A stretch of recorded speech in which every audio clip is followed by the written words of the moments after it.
नमस्कार दोस्तों, आप सभी का स्वागत है हमारे चैनल में। आज हम एक ऐसे विषय पे बात करने वाले हैं जो हर इंसान की जिंदगी से जुड़ा है। क्या हमारी जिंदगी भाग्य से चलती है या हमारे कर्म से? क्या जो लिखा है वही होगा या जो हम करेंगे वही मिलेगा? और सबसे बड़ा प्रश्न, महादेव क्या कहते हैं भाग्य और कर्म के बारे में?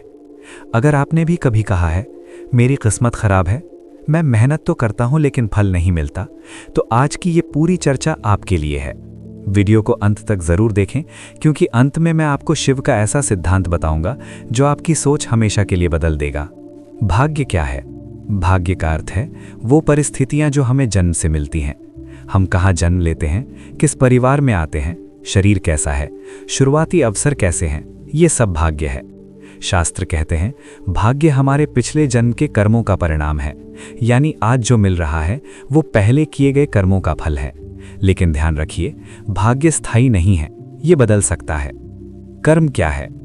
कर्म का अर्थ है वर्तमान में हम जो सोचते हैं, बोलते हैं और करते हैं।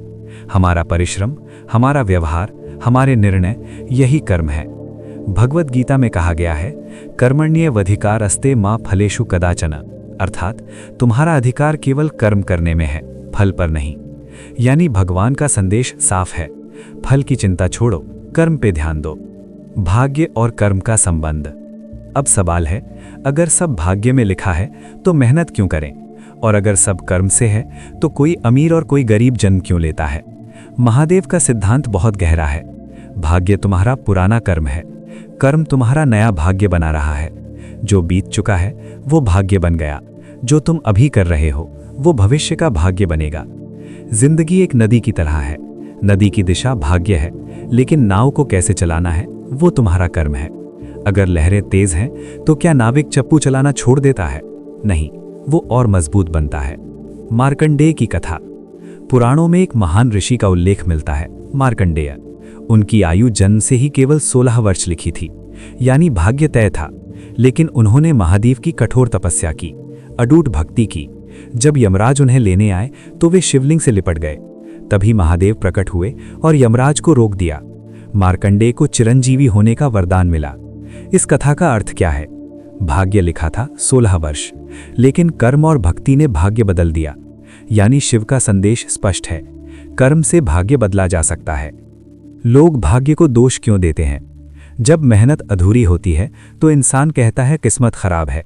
जब डर ज्यादा होता है तो इंसान कहता है जो लिखा है वही होगा। लेकिन महादेव का जीवन हमें क्या सिखाता है?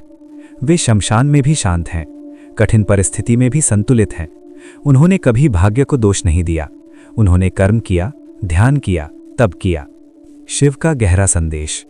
महादेव कहते हैं भाग्य तुम्हें शुरुआत देता है, कर्म तुम्हें मंजिल देता है। भाग्य परिस्थिति है, कर्म प्रतिक्रिया है। अगर परिस्थिति कठिन है तो प्रतिक्रिया मजबूत बनाओ, अगर हालात खराब हैं तो खुद को बेहतर बनाओ। भाग्य तुम्हें रोक नहीं सकता अगर तुम्हारा कर्म जाग गया। अंतिम संदेश, आज से शिकायत छोड़िए, आज से बहाने छोड़िए। अगर कुछ बदलना है तो कर्म बदलो, अगर जिंदगी सुधारनी है तो सोच बदलो। महादेव कहते हैं जिस दिन तुम पूरी शक्ति से कर्म करोगे उसी दिन भाग्य भी तुम्हारा साथ देगा। इसलिए विश्वास रखो, मेहनत करो, धैर्य रखो और याद रखो, जब कर्म और विश्वास एक हो जाते हैं तो भाग्य भी झुक जाता है। हर हर महादेव। अगर आपको ये वीडियो पसंद आया हो तो लाइक करें, शेयर करें और चैनल को सब्सक्राइब जरूर करें। जय महादेव।